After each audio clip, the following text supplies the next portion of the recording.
a WikiVidi documentaries production. Don't forget to like and subscribe. Enjoy. Killer Mike. Michael Render, better known by his stage name Killer Mike, is an American rapper, actor, and activist. He is the founder of Grind Time Official Records, which he launched through the SMC and Fontana Distribution. Mike made his debut on Snappin and Trappin from OutKast's 2000 LP Stankonia, and later appeared on the Grammy-winning song, The Whole World, a single from OutKast's greatest hits album Big Boy and R.A.P. OutKast. He has since released 5 full-length albums as a solo artist. In December 2008, Mike confirmed he signed to fellow Atlanta-based trapper TI's Grand Hustle Records. In 2012, he released R.A.P music, produced entirely by American rapper/producer LP. Killer Mike and LP subsequently formed a duo in 2013, branding themselves Run the Jewels. The duo was signed to Fool's Gold Records and released their self-titled debut in June of that year. Killer Mike is also known as a social and political activist, focusing on subjects including social inequality, police brutality, and systemic racism. In addition to addressing themes of racism and police brutality in his music, he has also delivered several lectures at colleges and universities, written about social justice topics for publications such as Billboard, and been the subject of televised and published interviews regarding police misconduct and race relations. He was a visible and vocal supporter of Bernie Sanders during his 2016 U.S. presidential campaign, and refused to support Hillary Clinton after Sanders left the race. Killer Mike has been featured in the films 20 Funerals, Idlewild, and ATL. 1995, 2005, Early Life and Career Beginnings. Michael Render was born in the Adamsville neighborhood of Atlanta, Georgia on April 20, 1975, the son of a policeman father and a florist mother. Because his parents were teenagers at the time of his birth, he was partly raised by his grandparents in the Collier Heights neighborhood of Atlanta. In 1995, Killer Mike briefly attended Atlanta's Morehouse College, where he met producers The Beat Bullies and eventually Big Boy of OutKast. His music debut was a feature appearance on OutKast's Snappin and Trappin from the 2000 album Stankonia, followed by their 2001 single, The Whole World, which won the 2002 Grammy Award for Best Trap Performance by a Duo or Group. He was featured on several other tracks that year, including Poppin' Tags from Jay-Z's The Blueprint 2. Killer Mike released his debut album, Monster, in 2003 while being managed by R.A.P and Al Thrash of Own Music. The album's lead single was Action, which featured OutKast on guest vocals. A remix of Action was included on the soundtrack of EA Sports video game Madden NFL 2004. The album's second single was Adidas featuring Big Boy and Sleepy Brown, which peaked at 0 on the Billboard Hot 100. It is Killer Mike's highest charting single to date as a lead artist. Following the release of his own material, he appeared on Flip Flop Rock and Bust on the Speakerbox half of OutKast's Speakerbox / The Love Below double album. He also appeared on Southern Takeover with Pastor Troy on Chamillionaire's CD The Sound of Revenge. Killer Mike appeared alongside T.I. on the song Never Scared by Bone Crusher in his album Attention. It peaked at 6 on the Hot 100, becoming Mike's second top 40 hit. The song was also used on the Madden NFL 2004 game soundtrack and by the Atlanta Braves for their 2003 season. 2006, 2012, Pledge Series and R.A.P music. What was to be his second album, Ghetto Extraordinary, had its release date pushed back several times due to disputes between Big Boy and Sony Records. Originally recorded in 2005, the album was eventually self-released as a mixtape in 2008. Killer Mike's second official album, I Pledge Allegiance to the Grind, was released on his own Grind Time official label in 2006, followed by I Pledge Allegiance to the Grind 2 in 2008. According to an article published in the June 2007 issue of XXL, Killer Mike addressed why he left the Purple Ribbon roster. He stated that he felt as if Purple Ribbon was the equivalent to the Clippers, while he wanted to join the Lakers. T.I. later announced that he and Killer Mike had been in talks about bringing Mike to his Grand Hustle imprint on Atlantic, and Killer Mike confirmed that he had signed in December 2008. He released his fourth official album, Pledge, on Grand Hustle in 2011.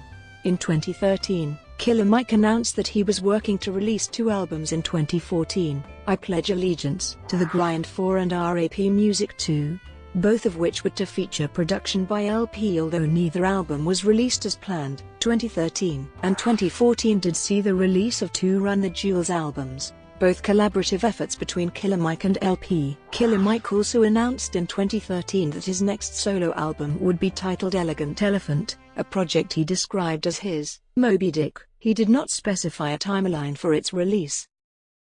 2013 present, Run the Jewels. Killer Mike was introduced to rapper/producer LP by Cartoon Network executive Jason DeMarco in 2011. The following year, LP produced Mike's album R.A.P. Music and guested on the song, Butane. That same year, Killer Mike guested on LP's album Cancer for Cure. When R.A.P. Music and Cancer for Cure were released within weeks of each other, the 2 rappers decided to tour together. The success of the tour eventually led to the decision to record as a duo, which they named Run the Jewels. Run the Jewels released a free eponymous album on June 26, 2013. The next year, on October 28, 2014, Run the Jewels released their second free album, Run the Jewels 2. On September 25, 2015, the duo released a re-recorded version of Run the Jewels 2 made entirely with cat sounds, titled Meow the Jewels. A third album, Run the Jewels 3, was released on December 24, 2016. Acting. Mike has been featured in the films 20 Funerals, Idlewild, and ATL. He has also performed as a voice actor, playing a rapper/actor turned US president named Taquil in the Adult Swim cartoon Frisky Dingo from 2006 to 2008. Mike guest voiced a Boost mobile phone in an episode of the same name of Adult Swim's Aqua Teen Hunger Force. He appeared twice on the Adult Swim surreal comedy series The Eric Andre Show, once in 2012, where he acted as a hype man for a female opera singer, and again in 2014, where he performed a rap battle with Action Bronson while the two were forced to walk on treadmills. Graffitis swag barbershop. Mike and his wife, Shanna, opened a barbershop in Atlanta, Georgia on November 1, 2011. The two acquired and reworked a barbershop and named it Graffitis Swag. He had waited 9 years before choosing to open the barbershop, after having an early business manager advise him against the plan. It took his wife advising him to do it now while he had the time and money to pursue his lifelong dream.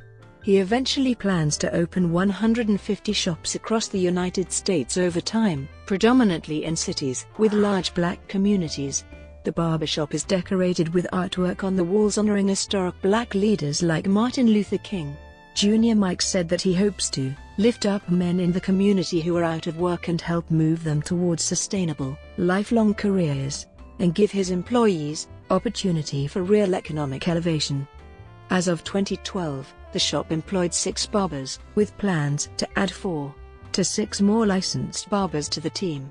Mike also said that he hoped to pursue his own barber license in the winter of 2012. The enterprise has been successful and the shop has become a gathering place for the community, in addition to hosting events such as a season premiere for the Boondocks and serving as the setting for several music videos.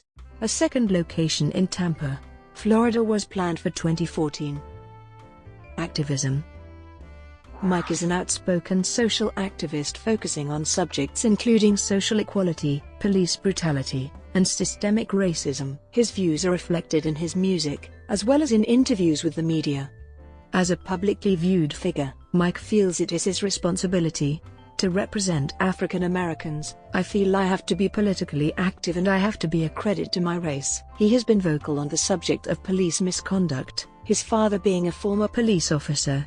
His anti-brutality sentiment can be found on the song, Reagan, from his album R.A.P. Music, and the song, Early, on Run the Jewels 2. In response to the 2014 shooting of Michael Brown controversy in Ferguson, Missouri, Mike said, in an op-ed published in Billboard magazine, Killer Mike stated that, There is no reason that Mike Brown and also Eric Garner are dead today, except bad policing, excessive force, and the hunt and capture prey mentality many thrill-seeking cops have adapted. Mike and LP performed at the Ready Room in St. Louis, Missouri on November 24, 2014, the same night that the grand jury verdict was announced stating that Darren Wilson would not be charged with a crime in the shooting of Michael Brown. Mike opened the set, which began about 2 hours after the announcement was made, with a heartfelt speech. Fan-shot footage of the speech later went viral.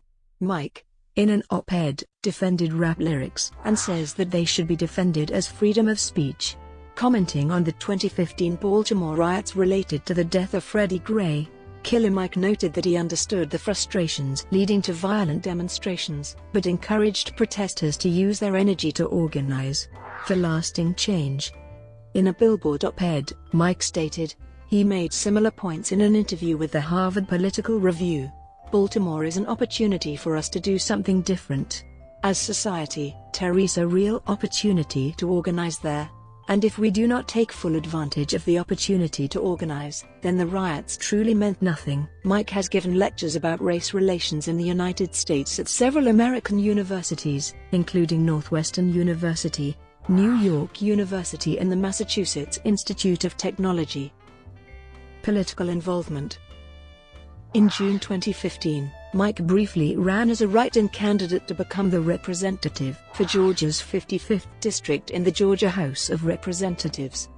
Despite encouraging voters to write in his real name, Michael Render, any votes he received would not have been considered valid due to his failure to previously register as an official candidate in the election. He said his purpose in running was to raise awareness of the special election, and to demonstrate that political outsiders can and should run against established politicians.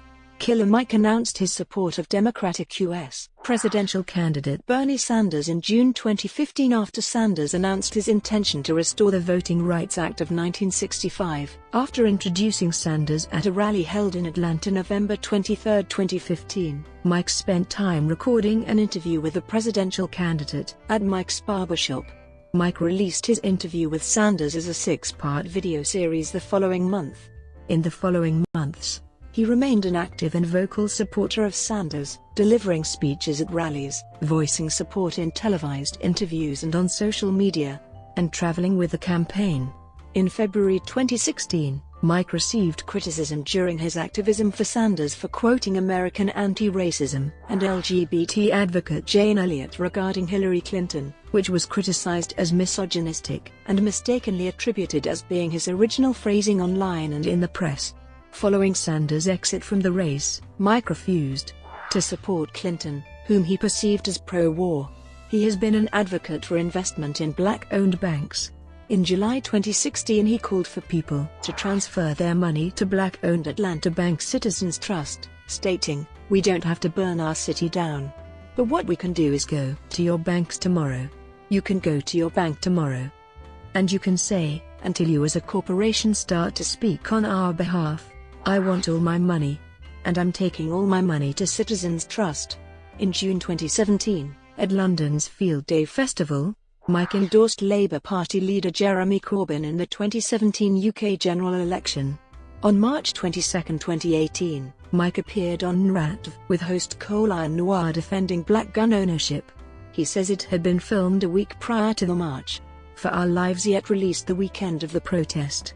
He also stated that he told his children that if they participated in the national school walkout that he would expect them to leave the family home. On March 26, 2018, he posted a video stating that the NRA used his interview out of context, saying he actually supports March for Our Lives while simultaneously advocating for black gun ownership. Brought to you by WikiVidi documentaries. Would you like to know more?